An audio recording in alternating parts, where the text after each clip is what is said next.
evening to our lovely viewers. Welcome to the platform. We are back again for our usual Wednesday discussion at 20 hours to 21. Good to see you all. Good to see you get back on this platform to have a discussion with us, the people with us and us with the people. We are going to be having a very interesting conversation today, and we are going to be talking about our late founding father. But the conversation will not be so much around his existence, but his contribution to the country. And as you can see from the topic shared with you today on our screens, we're talking about his legacy in line with Zambia's peace and unity. The interesting part about today's conversation is that I will not be having it on my own. I'll be joined in by a colleague, and we are going to be having the discussion about the statesman's legacy. We'll still use the usual rules that we used to interact with you, our people.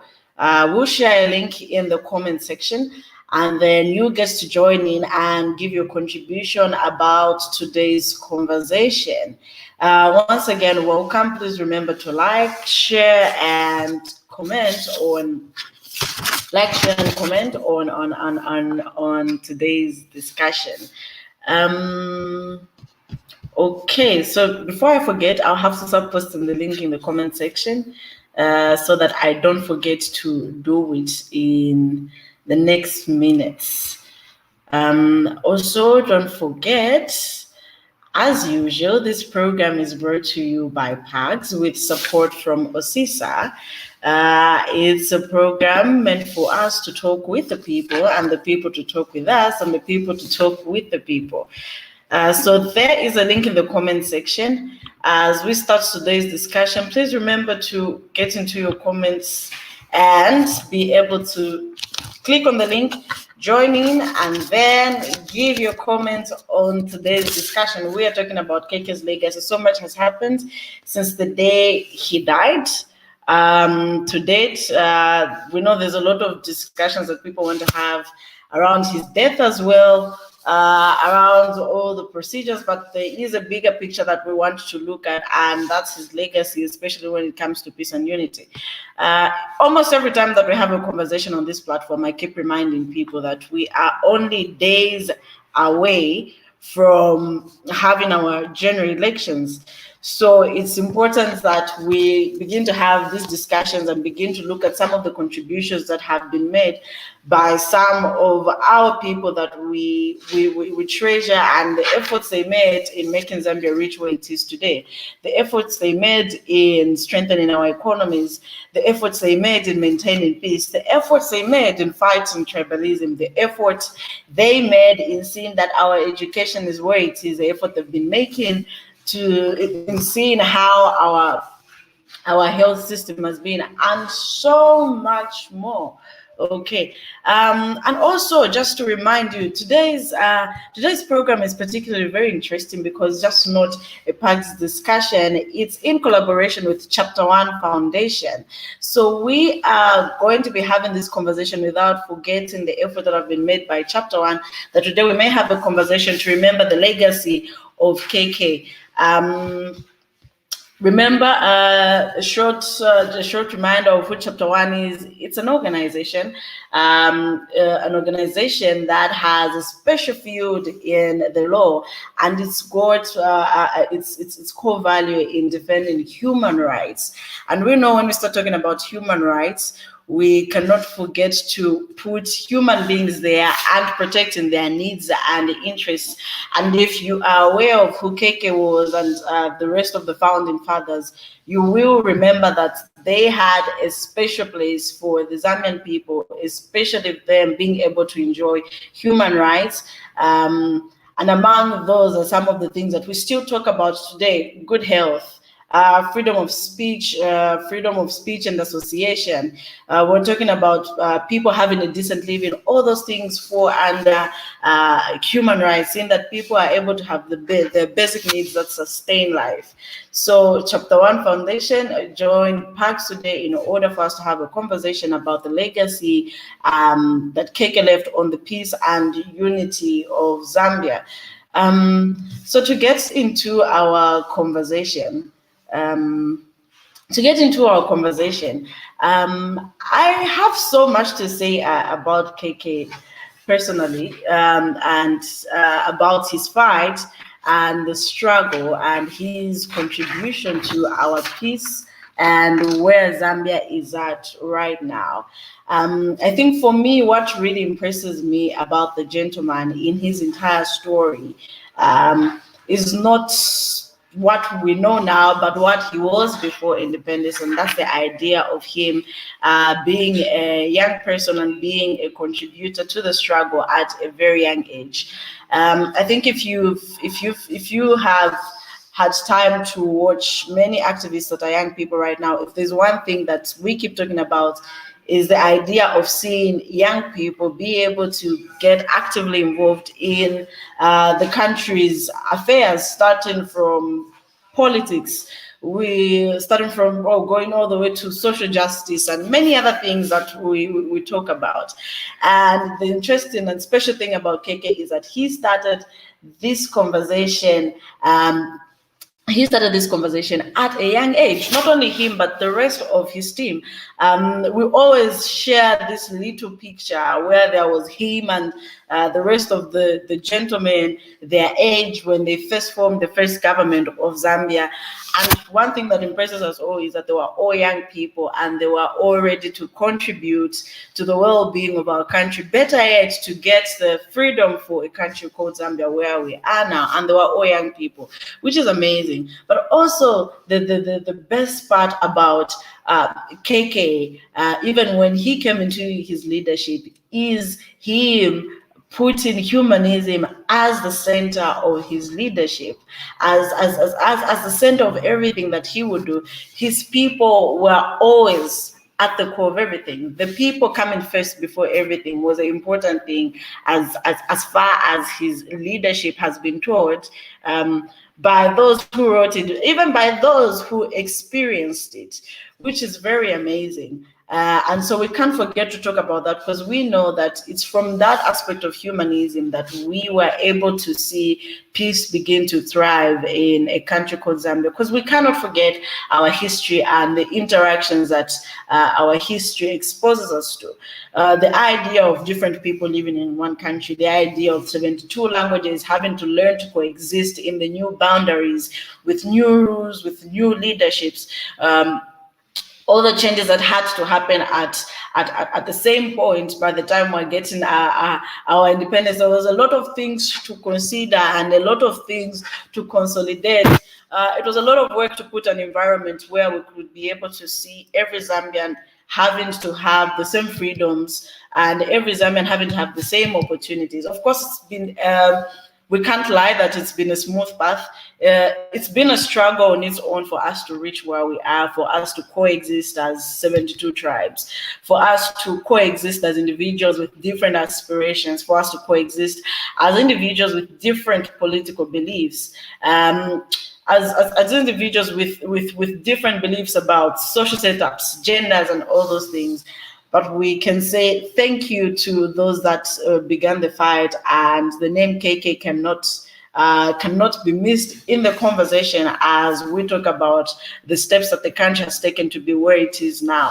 I know that the position of where we are is a whole different conversation altogether as well, but we must appreciate that it's from what we had experienced in his leadership, in his struggle with the rest of the founding fathers, in their sense of humanism, that we have been able to have a mind where we can be able to make judgment from what is happening now and say, okay, this is not how it should be. There was how we were as a people, and that is an aspect that we must treasure, and we are not having it now. It's from that knowledge and the experience that we were given an opportunity to have that we are able to base the judgment and be able to begin to predict what type of future that we wish to have. Should we put certain things in place, or should we remove certain things? Should we go against certain laws, or should we disrespect nature in any way? Which is amazing. So we thank them for the effort they made to bring us where we are, and that's why we're going to be appreciating their legacy today. Remember, like I said earlier, this is a program brought to you by PAGS, together with Chapter One Foundation, and we are discussing the legacy of KK on peace and unity in Zambia. So I'm going to be adding a comrade of mine to today's conversation as we are talking about KK and his legacy, and that is Comrade Pilato. Most of you know this guy. I sometimes mock him and call him the necessary name that he gave himself, which is Ichashishita. Comrade, welcome. Thank you for joining us tonight. Thank you very much. I'm glad that people can see your face on your page tonight, Wednesday, which is now the case. Thank you very much. Okay, comrade, we're glad to have you on our conversation today.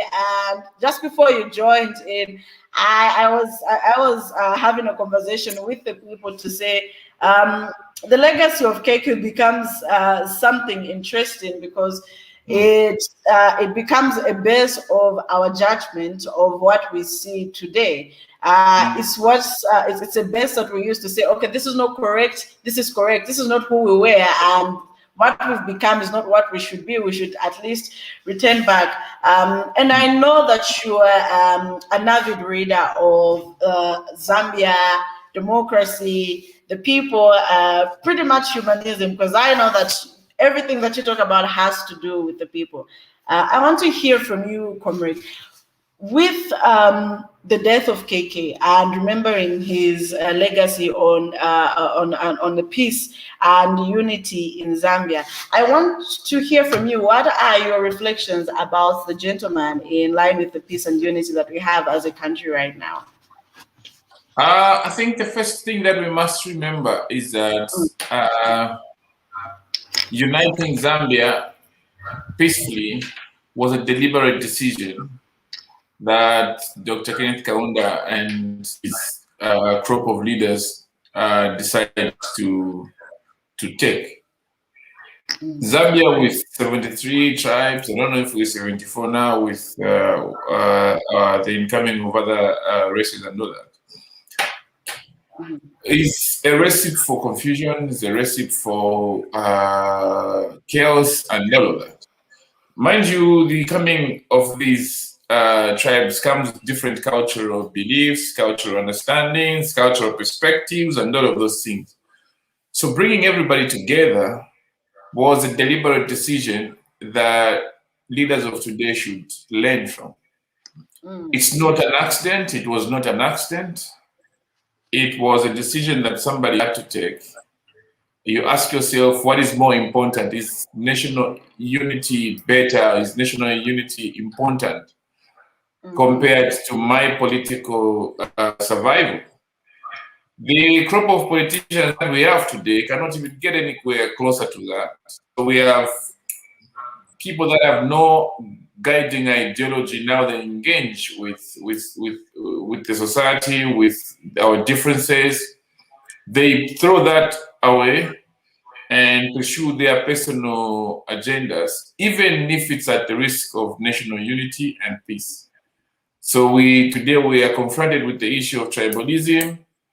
That is not what Kaunda stood for. That's not what the founding fathers of this country stood for. And as we reflect, as we look at the life of Kaunda, we must ask ourselves, is this the Zambia that we inherited from him? And how have we made it better, or how are we making it worse? Thank you very much.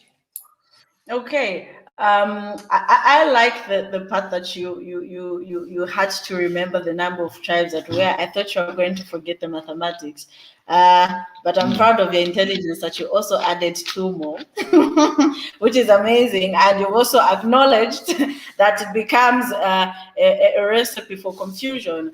And we know that this is just not even a Zambian problem. We know that it's an African issue that we have to deal with. It's almost every African country that has to have more than one tribe. I don't know if we have any African country that just has one tribe. I'm sure if there was, we would have always learned about it in our history, or one way or the other would have talked about it, which is not the case. From what you're saying, it makes me reflect on what I was earlier saying, talking about how we saw a group of, young people come up and fight the struggle to liberate Northern Rhodesia and eventually let it be Zambia. Particularly, I want to hear from you, comrade. If we remember those individuals were people coming from different groupings of our modern day country, Zambia. They came from different provinces, different tribes, fighting for one common cause. And the interesting thing is they were young people. And Yes. at the same time, as difficult as it was, they still had to put unity at the core of whatever they were doing before we could even label them by their tribe, which is extremely amazing. What should young people right now be learning from that picture that we saw then about that group of young people and what they have fought for so far? So first of all, we must understand that Zambia as a country must come first. Yes. So in whatever individual political pursuits that we have as individuals, come secondary or third or fourth. But the country must be saved. The country must be secure. So what the Kaunda generation managed to do was, what the Kaunda generation managed to do was to make sure that everything that was done was not to harm the country. Every decision that was done was to make sure that the country was safe. As young people today, that's one thing that we could learn. Twakwata political parties aya kusana mwasapota wachula, mwasapota watombulilo, mwasapota at the end of the day, your choice or your support for a political party should not come at the expense of the country. Teti utemwe political party yobe wapate chalo. Teti usapote ule ibile chalo wasapota party because ninshita utemwe chalo. Any program, any agenda that threatens the existence of this country, any activity, any program, any agenda that threatens the peace of this country is and must be challenged and must be stopped, must be fought. Any individual that stands against this country, any political party that stands against this country must be fought, must be challenged. Things like tribalism must be fought. Tribalism is not a human right, it cannot be defended. Everything that stands against the unity of this country, everything that stands against the peace of this country, everything that stands against the dignity of this country and its people must be fought, must be challenged. Young people must understand that this country, it doesn't matter how much money you have in your bank.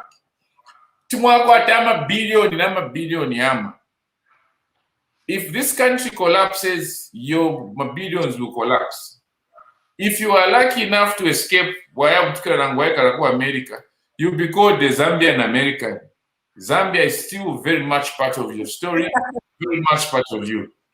Wherever you run to, you still be called a Zambian. So if Zambia collapses, your story collapses, your profile collapses.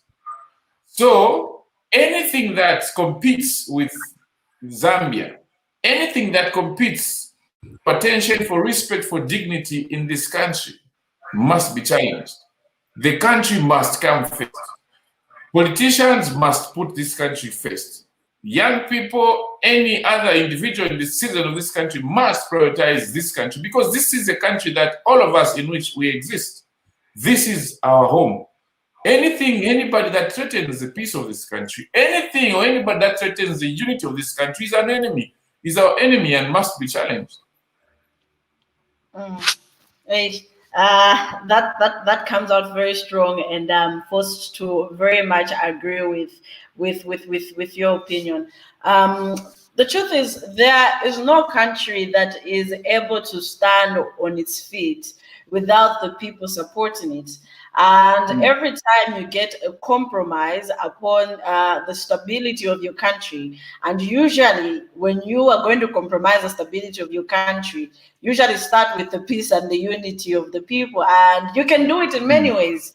You can do it by presenting an injustice among the people, injustice that comes with the distribution of resources. You can do it in many ways. You can do it in breaking the economy. You can do it in separating the groups that exist within your country, bringing in tribalism, and all those things, whether you like it or not, they become a threat to peace and unity.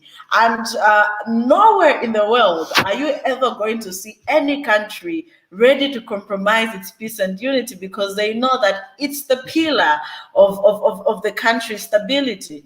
When you have a people that are divided, you leave a country open enough for any invasions. That's just the reality, because you want to give people an opinion, an option of whether they should survive with you or they should survive with others that feel are defending them. But comrade, before I let you come in, there are people that have added to the screen right now, and they're coming in to give their contribution.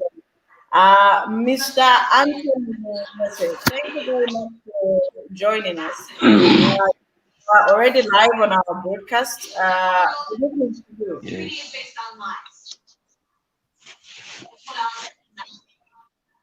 Talks. Mr. Anthony, can you hear us?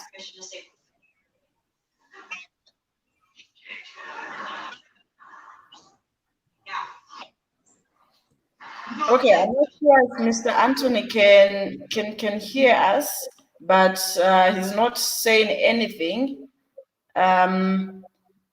I'll try and see if he'll still be in the waiting room so that we can re-add him to the stream. And please, as you are trying to join in using the link that's posted in the comment section, remember the rules of our conversation. You must have a clear name and your camera must be turned on for you to be able to engage with the people and us on this platform. So please make sure you switch on your screen and put a recognizable name as you are joining in. I'm going to add this this person in particular because they've been in the waiting. Sorry? Can I be excused? Can I? I don't want to excuse you, but you stay in the waiting room. I may call you up anytime. Okay, sure. Mr. Chris, you've been in the waiting room for some time now. Good to see you, Chief. Good evening. Evening, thanks, and how are you? Okay, I'm fine. Thank you for joining us. What's your contribution today on today's conversation, Chief? I just want to take this opportunity and thank the media that have played a huge role to ensure that Zambians follow the proceedings and procession of the burial for the late president, Dr. Kenneth Kaunda. I want to give credit to ZNBC. They've done massive work. And in this regard, I want to call on Zambians to honor KK by maintaining peace and unity during elections. That is the only way we are going to honor the death of our Republican president. Okay, I can hear you, Mr. Chris. You can go on. I've just had a power cut, but we'll have to continue with the conversation. You may just not see my face, but please go ahead. Okay, all right, thank you. And on the other point, I also want to recommend the decision made by the president to declare 28th of April as a holiday. That is the greatest honor that KK deserves, and we have to maintain that day, and we need to celebrate it and uphold it with the meaning that it deserves, because these fallen heroes did a lot, and the peace and unity that we are enjoying today came with a huge price and at a huge cost, and it will only be fair that we honor them for their efforts and sacrifices they did. You could see from the speeches presented by the family, especially his children, saying that he had to leave them and save the nation. So, which means they sacrificed a lot. They sacrificed their time to be with their families and dedicated themselves to the nation. So, I think it is only fair that citizens honor the first Republican president and other fallen heroes, because the independence that we have was not only achieved by the late Republican president, but we are aware that there are other figures that participated in that, the likes of Harry Mwangankumbula, Simon Mwansakapwepwe, Julia Chikamonika, to mention just a few. So I think it is very important to have this day, 28th, as a holiday. Mr. Chris, thank you very much for, in fact, even reminding us about that important pronouncement that was made by the president this afternoon. I was personally pleased with it. I think we must have, it was necessary that we get to have at least one day to reflect on some of the efforts that were made by certain individuals, especially the founding fathers. Of course, we can have many days, the Hari Mwangankumbula Day, the Who's Day, but we are glad that... But we are going to have a lot of holidays if we go that direction.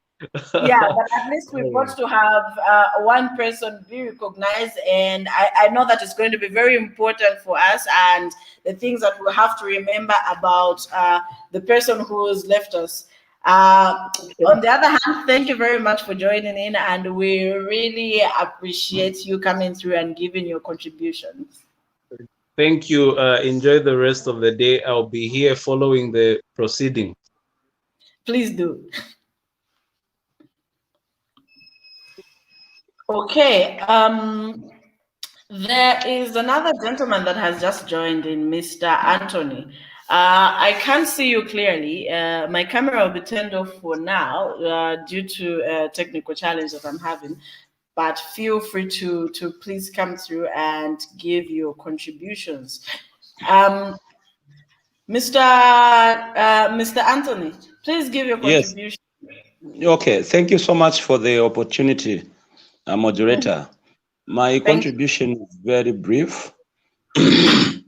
I just want to use this platform and advise politicians that, look, let's uphold the legacy of KK, One Zambia, One Nation, by avoiding tribal sentiments that we are hearing and reading on media and different television stations. Okay, we've listened to a lot of recorded audio where some political figure was discouraging the other political figure to be received, okay, from his region. Okay, so I think such must be avoided. Such must be avoided, and as such must be condemned to the highest levels. So basically, that is my contribution this evening. Let's avoid tribal sentiments and uphold one Zambia, one nation. Okay, now that goes both ways, ruling party and the opposition party. Yeah, we don't need to be hearing things of northern and southern. Okay, such must be avoided. We are one people. We are one Zambia, one nation. I mean, Keke did not look at southern to be a different region. Keke could not look at northern to be a different region. He looked at both provinces or regions as Zambia. So even we youths must, I think, rise to this occasion and begin to challenge some of these politicians who are very tribal. Okay. Yeah. Even the voting pattern, I think this year, 2021, let's try and advise our relatives from villages to say, look, let's not look at the tribe. Let's look at the ideologies. Okay. Let's look at what one can put on the table. Okay. How one can articulate what he refers to as an ideology, because basically that is what is going to be in the social contract. That is what is going to make him be removed from the office should he be elected.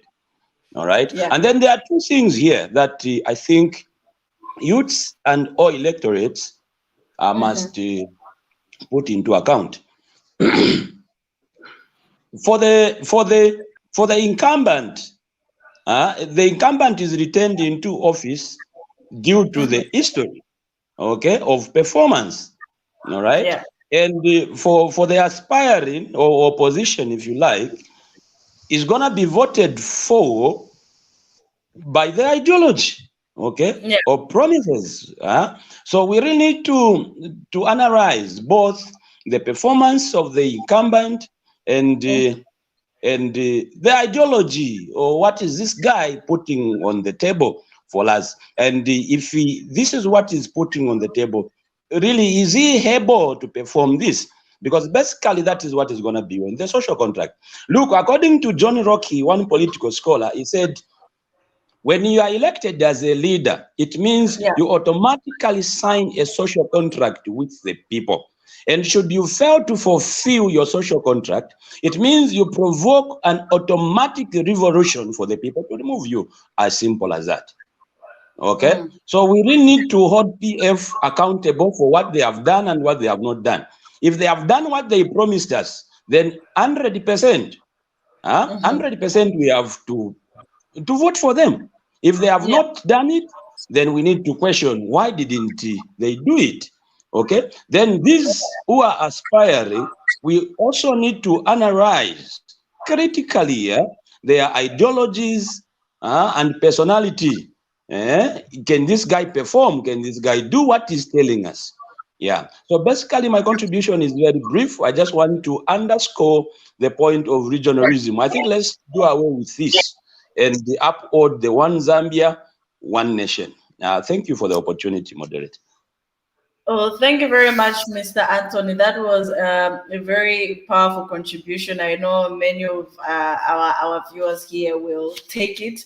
I'm personally touched by your contribution, and it's very important. And what you've talked about is something that has always needed a highlight, especially when holding leaders accountable and reminding them the much big job they have with the people and the automatic social contract that they sign with the people when they have been elected.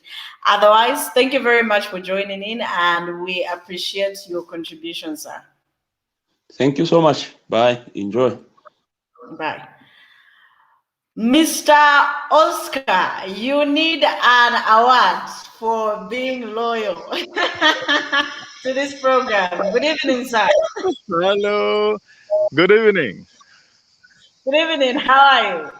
I am okay. Thank you so much. And I've also been watching and following the academics in Lusaka. And of course, thanks for the broadcasting and the services that you people you render to most of us, especially us who are a little bit distant from our country. Yeah. So thank you so much. I was listening to the debates, and you see, in our country, actually, we have a very lovely law. There is a constitution, very beautiful constitution, But I think you and me and most of the viewers might understand that the application of our beautiful law, that is where the problem comes from. The way the law is applied. Because when we talk about tribalism, you know, it is against the law. In the Constitution, it is stated very clearly. It's very clear.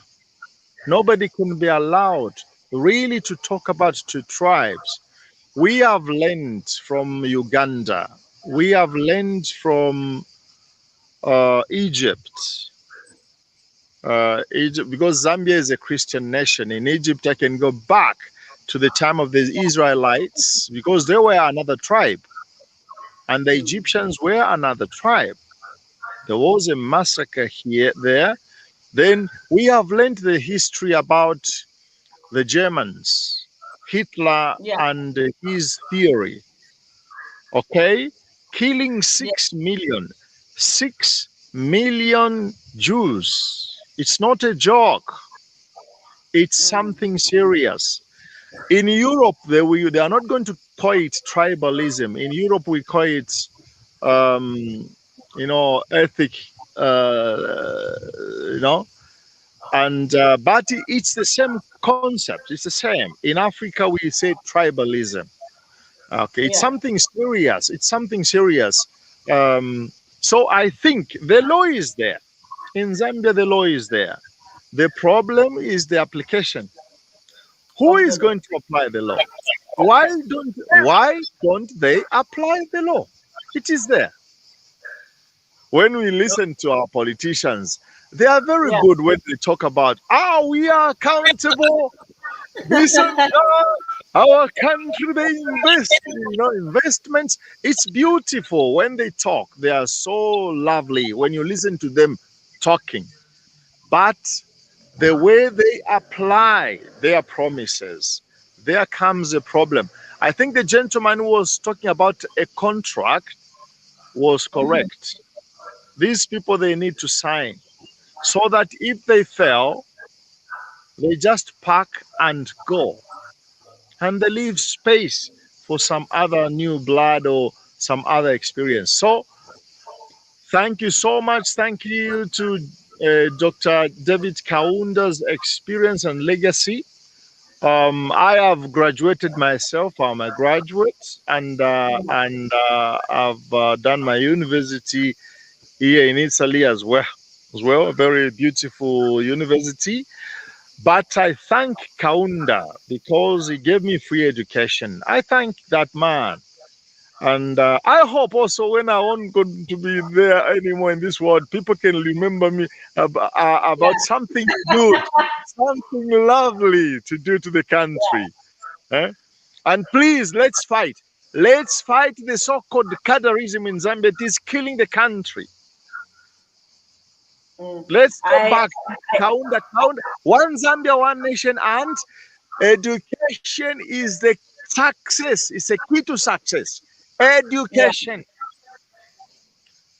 I totally agree with what you were saying. I can tell you the conversation of colorism is something that everyone is having every day. And because today we're talking about KK's legacy on peace and unity, it's not a conversation that we can run away from, because already we can see it is already threatening these two issues that were genuinely fought for and genuinely fought against, so that we can have a better Zambia. Otherwise, I thank you very much for your contribution. And today you've given a very brief contribution compared to the rest of the days, which is amazing. Thank you so much. Thank you, guys. All right, thank you, Jim. Mr. Mumba, you've been here with us for some time now. Good to see you, boss. Good evening, and how are you? Even thank you, and good evening to the viewers, and how are you too? I'm all right. We are having an interesting discussion today. We're talking about KK, his legacy, and his legacy on peace and unity in Zambia. What is your contribution? I think KK has left a very big milestone. I think that will be very difficult for anyone who is going to come after him to actually challenge. We have to actually appreciate what KK has done as all Zambians. What KK did actually was demonstration of true patriotism for the nation. You know, I was actually touched when I discovered that KK actually, the parents for KK, Malawan by origin. And so to just discover that KK is coming from Malawi, and then here is in Zambia, and the passion that he had for Zambia and the love that he had for Zambia was very, very amazing. And is someone that has actually inspired me. And talking about peace and the ways that he talked about one Zambia, one nation. You know, having 73 tribes in one country is not something that we have to take for granted. And it's something that is very difficult to unite. And here is a man that actually united a country that had 73 tribes. We have some countries that have maybe let's just say 4 tribes. But when you look at the anarchy which is going on there, but Zambia, we've seen a different case. And this peace that KK laid has been inherent from what we've observed. It has been passed on from one generation to the next. And here we are enjoying the peace that KK actually brought. Yeah. Mr. Mumba, before you leave, correct me if I'm wrong. You are a young person, right? Yes. Yeah. Yes. So I'm going to ask you this question because you're a young person. I know you didn't expect a question from me, but I want to engage with you as a fellow young person who is remembering KK and his huge contribution on the peace and legacy. I just want to ask you this question. As a young person, do you feel that we as young people, we are doing enough to maintain the peace and the unity in this country that was fought for by KK? All right. Thank you so much for that question. I don't think we are doing enough as young people. And sometimes we tend to feel like let me just say we tend to take this peace that we have for granted without knowing that actually it didn't come to us cheaply, because we had a lot of people that suffered for us to get this peace that we have today. We had our forefathers who died. I think the other day we were celebrating Heroes Day to just honor those people actually that fought for independence, for us to have this peace, for us to have this unity. But from what we've observed going forward, it is a sad sight, especially when you look at what is happening, youths being used as cadres by different political players. That is very sad, and it shows that as youth we don't appreciate what these people did for us. And going forward, we might see I actually fear for Zambia going forward if the same youths who have such kind of a mentality of actually fighting against, for example, we've seen PF and UPND fighting instead of uniting. And so going forward, if that continues, imagine if such kind of youths who perpetrate such actually are elected into office. What kind of a Zambia are we going to see? I think we have a lot to do as youths, and actually it is also eminent from the way most youths have celebrated the life of KK. You can actually see that most youths actually are showing their ignorance on the matter, and we've only seen a few youths actually coming on board to celebrate the life of KK, and that just shows how we don't appreciate the peace and the unity that we're enjoying as a nation. I don't know if it's due to ignorance or lack of understanding. Yeah, but we have a lot to play in this aspect actually. Okay. Mr. Mumba, thank you very much for joining in, and thank you for your contribution. As you head back to the conversation, don't forget to leave me a comment, because I want you to help me with a few recommendations of what do you want Zambian young people to do in order to regain the peace that we had before and the unity that was fought by our forefathers. I really appreciate that. I'll be looking forward to your comment. Okay, all right. Thank you so much. And it was nice talking to you this evening. Okay. Okay, so that was Mr. Mumba, a young person who's talked about something very important about how much young people, I can say, not putting in the necessary effort to maintain certain things that we have, and it's not reflecting what our forefathers fought for. Pilato, you need to look at the people, because I've added you. That's if you can hear me. Okay, good to have you. Good to have you back, comrade. If you are still with us during the conversation, I think you heard the few reactions that we got from the people in today's discussion. And I think what I find a bit sad is that we are getting more of complaints about where we are now and how much the legacy of KK so far has been impacting things that we would want to see.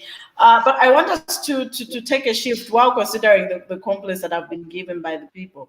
We know that it's a privilege. We have a permanent privilege as the globe, as the world, when it comes to renewing things, and it's always done by a new generation. Every time you have young people, every time you have babies being born, we must celebrate that. Perhaps we must have our hopes high to find something new through these other seeds that are beginning to grow up. Borrowing what someone said, I can't remember what they said, and then they said, you know, every generation has an assignment, and they can either betray it or honor their assignment. When you look at Zambia right now, what assignments do young people have? So that was said by Frantz Fanon. Great.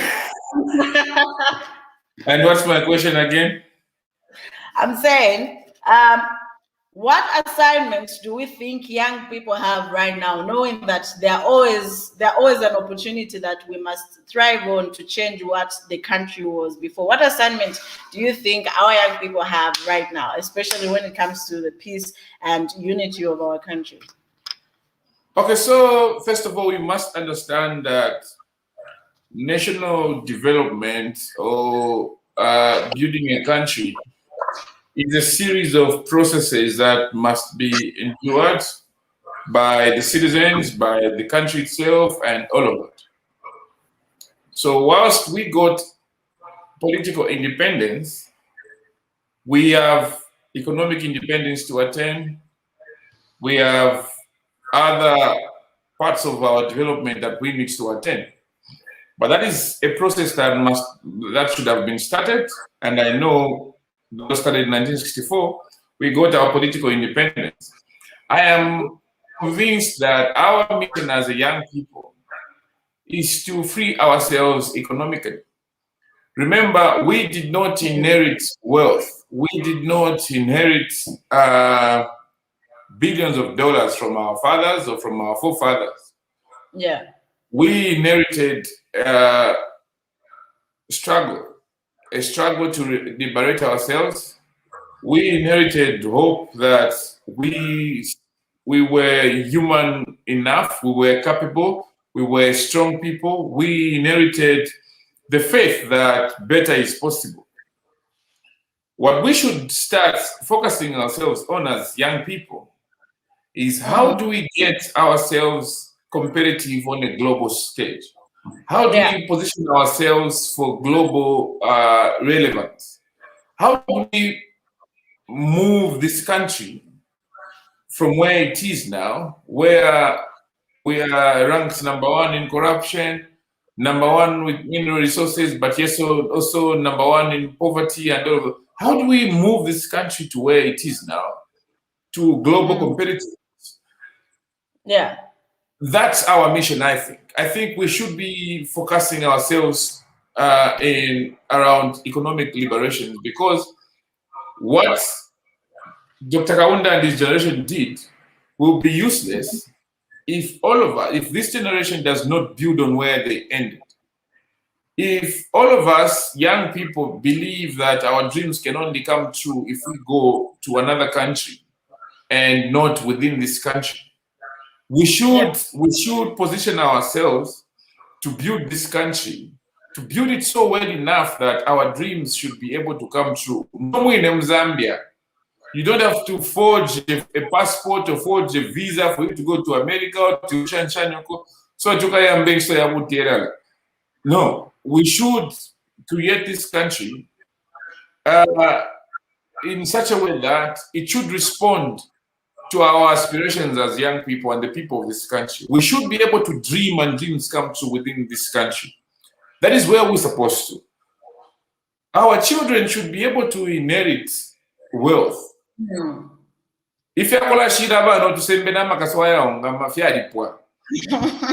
we should be able to leave wealth to our own children so that our children can also build on the legacy of economic power and all of those things. So I think our mission is to build from where Dr. Kayonda's generation left off, and we build from there. They got us political independence, we get us economic independence. Our children will decide where we want to take their generation to. But ours is to build on what was left. And what was left was political independence, political freedom. We want economic freedom going forward. Amazing submission, very amazing submission there. I totally agree with what you're saying. And the reason why I'm agreeing is because if you check the history of any country that is leading right now, you will realize that it went through a very simple process with what you're talking about. It was first about acquiring political liberation, and the next thing they needed is to get their economic liberation. And then after that, now we can see them becoming champions of so much things. We cannot afford to ignore the things that the developed countries are spearheaded. Look at how much they're willing to invest in technology. They're having a whole different conversation because there's a certain level they've passed. And their great-great-great-grandchildren now are doing bigger things than what their forefathers did. We have so many examples that we can learn from that have taken this process, and it's not a dream that we have; it's a reality that we can live, and it's very much possible. And it must begin to be put in place right now and by the young people. But we know that all this cannot happen without seeing young people be able to unite, because this is another thing that we learn from many countries. I'll give an example of countries like Singapore that rose like a phoenix, very amazing. You will see that when they're talking about the story, they do not forget the young people, and the young people start from children, how they invested in their education in order for them to grow up as young people who are well-informed, who came later on and liberated their country economically. And now they are one of the richest countries in the world. And that shows you one thing, and that was unity of purpose. There was a purpose, and that's why these young people were united, starting from the information given to them to the environment given to them. And we know that Zambia must take that step as well. How should our young people unite right now, Comrade Pilato? There's so much things happening, and young people being involved in so much things that are instead separating the country. How should they unite, especially right now that we're in fact having a very unstable environment for unity? So first of all, we must understand that any formidable unity must be based on ideology, not on personality. So we as young people must find an ideal that unites us. What is it that brings us together? And what is it that we can hold on to together regardless of our differences? What is it that brings us together? And how firm is that? How strong is that ideal? I would like to propose that, first of all, we may have so many differences, but one thing that we share together as young people is the assurance of a future. All of us are citizens of the present, but also very much citizens of the future. If we as young people squander the present, squander the future, then we'll become Majankiam 2050. And we cannot build a country with Majanki. You know what I mean? So if we young people can come together, mobilize ourselves around one issue, it could be I could suggest a number of things, but I think it's let's say economic freedom of this country. Let's say we say in 2050 we want to see a country that looks like this.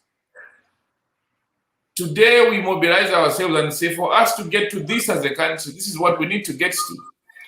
If we say we want to build a country that is, I don't know this nonsense they call middle income country, but then in something in that line. So if we say we want to create a country where unemployment is history, or you want to create a country that is like this and that, we need to come together and say, what are we supposed to do as young people today who are going to be adults tomorrow? What is it that we're supposed to be doing today to lead us into this type of a future that we want? We cannot live as young people for my weekend job, just mukumo job, just drinking. We cannot live like that. We cannot build a country like that. We cannot build a country like that. Zambia needs our children. Zambia needs our young people. Zambia needs our young women, our young men who are able to sit and program themselves for the future. Who are able to say, I'm going to plant this seed so that tomorrow I can harvest this type of a fruit. We cannot get into a future by accident. The future is a blank paper. We have to write something on it. If you write something, if you write a letter on a blank paper, the paper stops being called a blank paper. It becomes a letter. If you write a budget on a blank paper, it stops being a blank paper. It becomes a budget. That's the same way with the future. The future is an empty space. What we do today, it shall become. If we spend our time and energy and our resources, the little resources that we have now, in now spending on alcohol and all of that rubbish, our future becomes that. Our future becomes that. But if we position ourselves and say, this is the future that we want, and this is what we will have to do for us to attain this type of a future, the work starts now. If you do not design your future, the future never comes. There is a future. But this is not, man. The problem is, like, he didn't visualize, it didn't have a vision, it didn't have an idea of what the future should be like. So even when the future was now, it didn't recognize it. So as young people, we must be brave enough to say, this is the future we want, and this is how we are going to create it. If we cannot create our own future, we will not even know when it has happened. And we'll be wearing, in 90 years, now for a skin jean. Because we still be thinking that we are young, even when we are older. So as young people, we must ask ourselves, what is it that we want to build? Where do we want to take this country?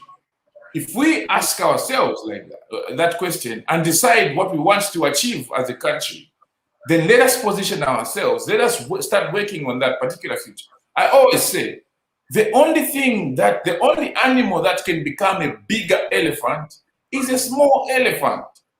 If you want to become a bigger elephant 30, 40 years from now, be a small elephant today. It doesn't matter what you feed the lizard. And that lizard can live for 100 years. It will never become a crocodile. If young people, we are lizards today, it doesn't matter how long we live. We will not become crocodiles.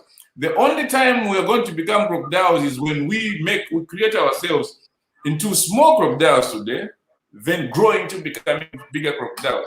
As young people, we must decide what do we want to become. Where do we want to take this country?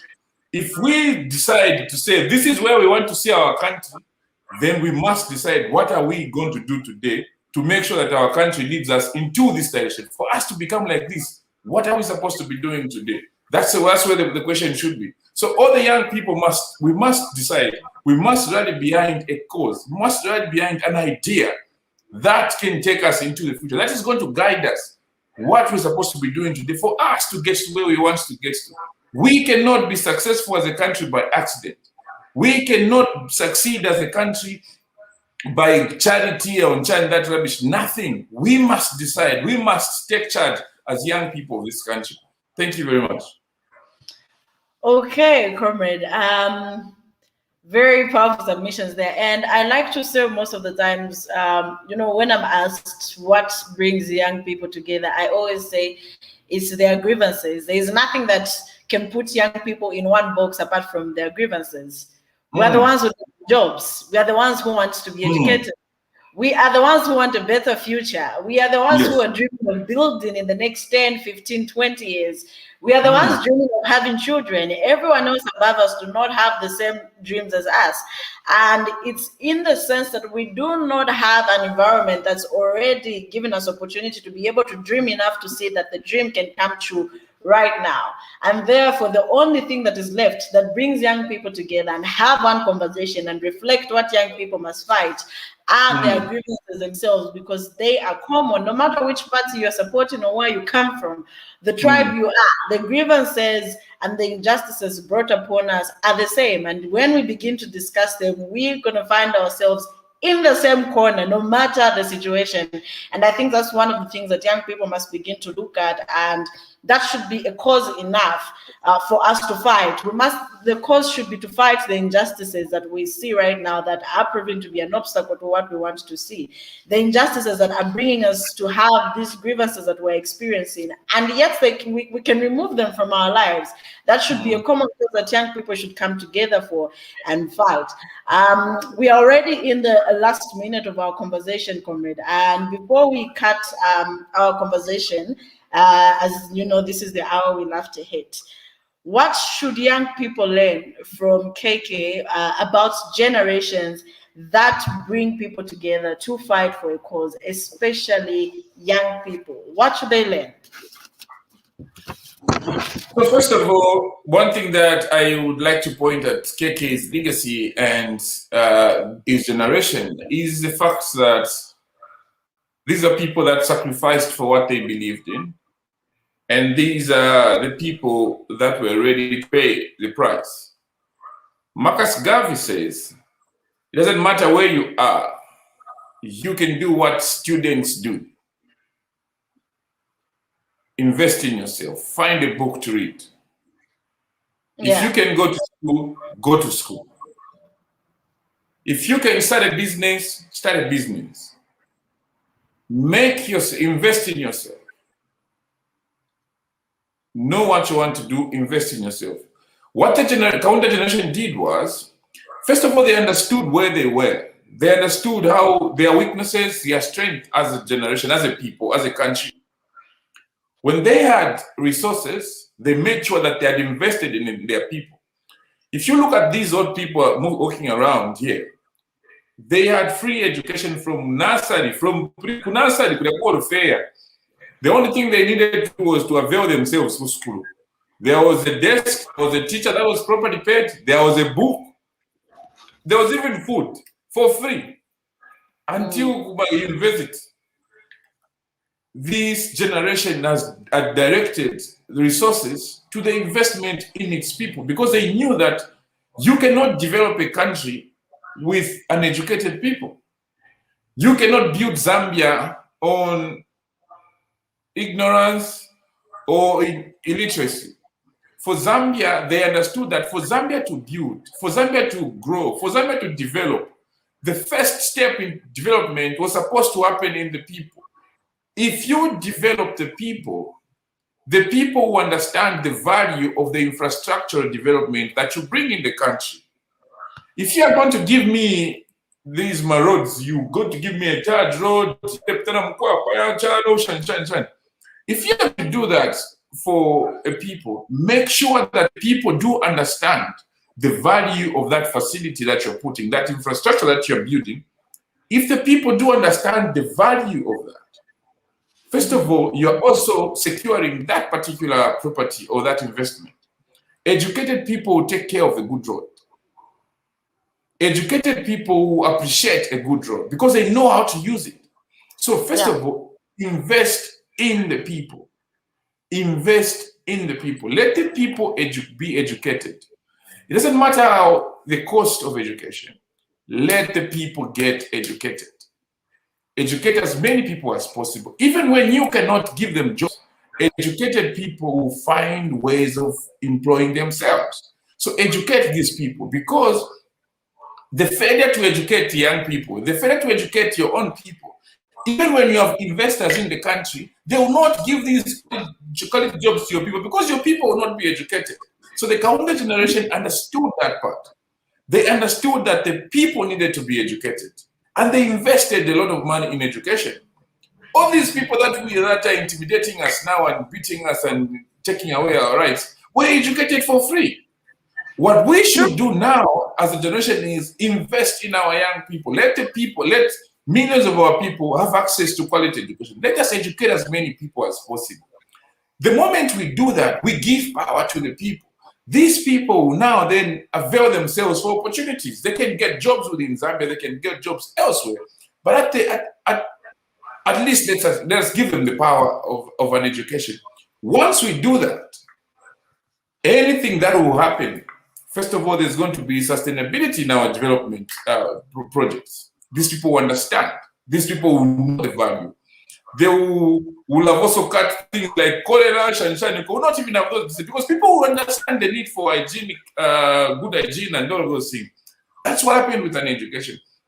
So from the Kaunda generation, I would speak and I would highlight the need to empower people, the need to invest in the people. And to be specific, let education be affordable, be accessible to as many people as possible. Give people the power of the education. Educate the people. Thank you very much. Comrade Pilato, it has been an interesting conversation, and thank you very much for joining in today's conversation. I'll allow you to leave the room now as I say goodbye to our viewers, and thank you for joining us once again. Thank you. To our people, we cannot get tired of having such conversations. We know how important they are to us, and we appreciate you all the time that you join in and give your comments. Thank you very much for joining us. We were discussing the KK legacy on peace and unity in Zambia. And if there's one thing that we must pick on today, is that we have seen that young people actually have a bigger responsibility than any other person. We have another opportunity to start over and just remove everything that we saw so far from those that have broken our country. It's 7 minutes past the ending hour. We thank you for your commitment, and we'll see you again next time. And don't forget, today's program is brought to you by PAGS in partnership with Chapter One Foundation, and it was in honor of the late KK. Good evening to you once again, and goodbye.